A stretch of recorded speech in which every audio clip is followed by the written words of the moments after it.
The Awesome.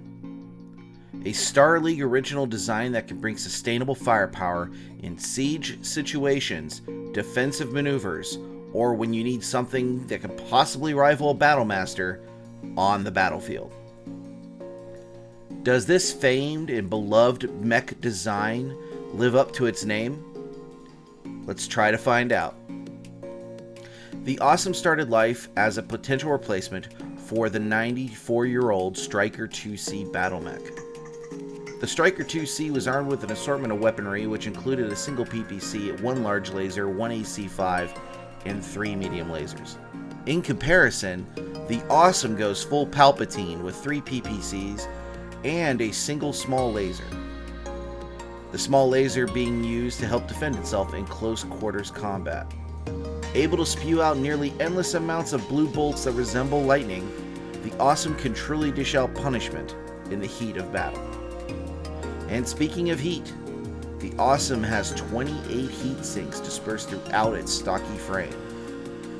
A savvy mech warrior who can properly manage their heat can reliably fire 1 to 2 PPCs in alternating sequences to reduce the strain on the mech itself, but also to prevent from microwaving themselves in the process.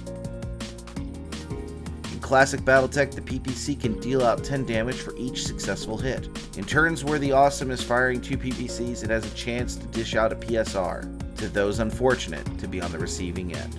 In Alpha Strike, the Awesome becomes a consistent damage dealer at 3 damage per range bracket. With 8 points of armor and 6 points of internal structure, the Awesome will be able to withstand most punishment it receives in succession war settings. However, in post-clan invasion settings, the stock Awesome may not hold up to rigorous firepower. This model completes the last of the box set mechs that were released with the new BattleTech box sets. This one took the longest because I personally don't like the Awesome. It has nothing to do with its weapon loadout or its stats. I find the name pretentious. This guy, this miniature took me a while to paint, and it's not my best out of the 8. I tried doing something different with the cockpit, and I do think it's a little sloppy. So I do apologize for that. But at some point you just gotta go, it's done. It's done, and walk away. There are also no decals on this mech, and there's a reason why. Right before my channel went dark, I had a leak over my hobby area on my hobby desk, and that leak ruined all my water slide transfers. I just have not had the time or the inclination to replace them. So once I get new numbering decals, the new number decals, I'll put one on there on the left shoulder right there in the circle. I left the spot open for it. The Awesome's done. It can now join the rest of the box set miniatures, which is great. And I have 2 full lances painted up in my Merc colors in 3025. I'm going to continue to be painting miniatures for BattleTech using my scheme for my Mercs. I really find it an easy scheme to paint. I really enjoy weathering them. I think they look the best weathered. I may have gone a little heavy in places on this Awesome, such as the rust coming down on the shoulder pads. I did do some chipping, as I always do, but also panel modulation, where I took Citadel contrast paints, the Gore Grunta fur, and I watered it down with the contrast medium in a 3-to-1 ratio, and I used that to help modulate some of the panels. In some ways it turned out really well.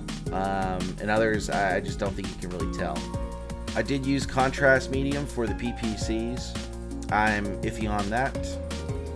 And I just was really trying a couple different things with this guy.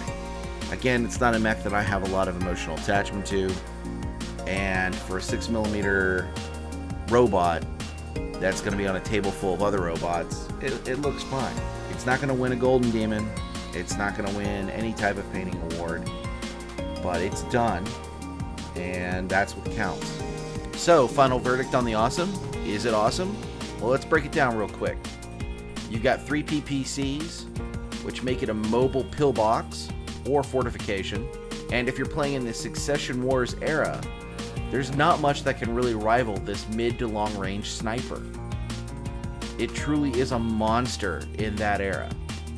If you start going into other eras, then I would take a stronger look at more era appropriate versions of the Awesome than the 8Q base model. I think it starts to lose its shine where PPCs are no longer the premium damage dealers. So yeah, the Awesome is awesome. And if you got one in your box set, definitely paint it up and take it to the field. Thanks for watching, and I'll see you guys on the next one.